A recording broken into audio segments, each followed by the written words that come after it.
बताते हैं सचिन की गोल्डन गर्ल कैसे है सीमा। घर बेच करके 12 लाख रुपए उसने लिए, 6 लाख रुपए भारत आने पर उसने खर्च कर दिए।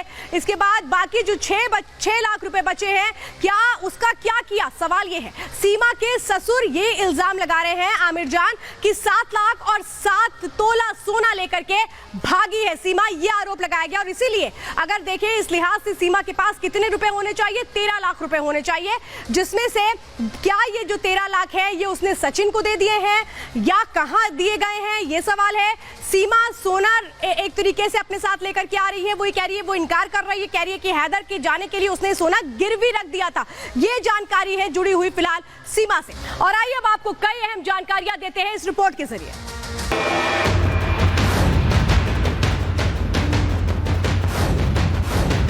रबुपुरा का ये वो मकान है जिसे हिंदुस्तान की धरती पर कदम रखने के बाद सीमा ने अपना ठिकाना बनाया है।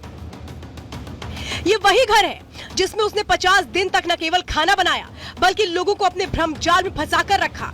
किचन आप देख रहे हैं, तकरीबन 50 दिन तक इस किचन का इस्तेमाल सीमा ने किया है अपने बच्चों के लिए, सचिन के लिए खाना वाना बनाने के लिए। 1.5 महीने से ज्यादा वो इस घर में रही, लेकिन किसी को भी उसके पाकिस्तानी होने की भनक नहीं लगी। आखिर कैसे, ये समझ लीजिए। सचिन ने सीमा की आशियाने के लिए अपनी पहचान का इस्तेमाल किया। अपने घर से महज 1.5 किलोमीटर की दूरी पर किराए का घर लिया। जानकार होने की वजह से सचिन से ज्यादा पूछताछ नहीं की गई। इसका फायदा उठाकर वो सीमा को छिपाने में कामयाब रहा। 30 जून को सीमा इस घर से फरार हुई थी। अब तक लोगों को उसके बारे में कुछ नहीं पता था। उसके पाकिस्तानी होने की जानकारी भी मीडिया के जरिए लगी। वो शायद 1.5 महीने रही थी, 50 दिन रही थी यहाँ पर। पाकिस्तान के बारे में नहीं बताया था उनने, मगर जो सचिन था उनने अपनी आईडी प्रूफ दिए थे यहाँ पर। और तो अवैध प्रवासी अधिनियम क्या कहता है? क्योंकि सीमा हैदर जिस तरह से अवैध तरीके से भारत में घुसी है, इसके बाद क्या होगा समझिए। भारत में सीमा हैदर अवैध प्रवासी है। अवैध तरीके से भारत में आई है सीमा हैदर। नेपाल से जिस तरह से वो आई है बिना वीजा, किसी ऐसे डॉक्यूमेंट्स के जरिए जो लीगल नहीं है, अवैध तरीके से। अब आने पर आगे क्या होगा? वीजा के बिना भारत में एंट्री सीमा कर चुकी है।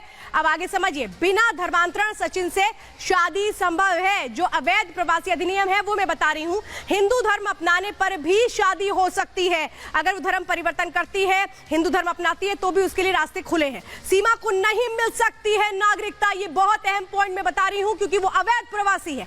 कोर्ट की इजाजत के बिना देश नहीं छोड़ सकती है सीमा, कहीं नहीं जा सकती है सीमा। पते में बदलाव की जानकारी अदालत को देनी होगी। अगर वो कहीं भी बाहर जाती है, अगर कहीं किसी दूसरी जगह पर रहने के लिए वो जाती है, तो ये है अवैध प्रवासी अधिनियम, जो कहता है कि क्या वो तरीके हो सकते हैं अब जो एक्शन सीमा पर हो सकता है। अगली जानकारी आपको बताते हैं।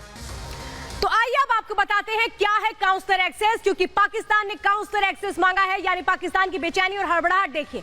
विदेश में कैद व्यक्ति की मदद का तरीका है। काउंसलर एक्सेस के पीछे की वजह क्या है ये जरा मैं बता रही हूं, क्योंकि पाकिस्तान ने फौरन समझ लिया कि मामला बड़ा हो सकता है, इसलिए उसने काउंसलर एक्सेस मांगा है। अपने देश के दूतावास से मिलने का मौका काउंसलर एक्सेस देता है। ये मैं आपको बड़ी जानकारी दे रही हूं। काउंसलर एक्सेस में आगे क्या होता है ये भी आप समझिए। काउंसलर एक्सेस में सीधे वो शख्स बात करता है उस देश से जहां पर उसको लेकर के सवाल जवाब होते हैं। काउंसलर एक्सेस के जरिए आमने सामने बात हो सकती है। जो एक देश के अधिकारी दूसरे देश के अधिकारी की मौजूदगी में ये बातचीत होती है। तो ये होता है काउंसलर एक्सेस।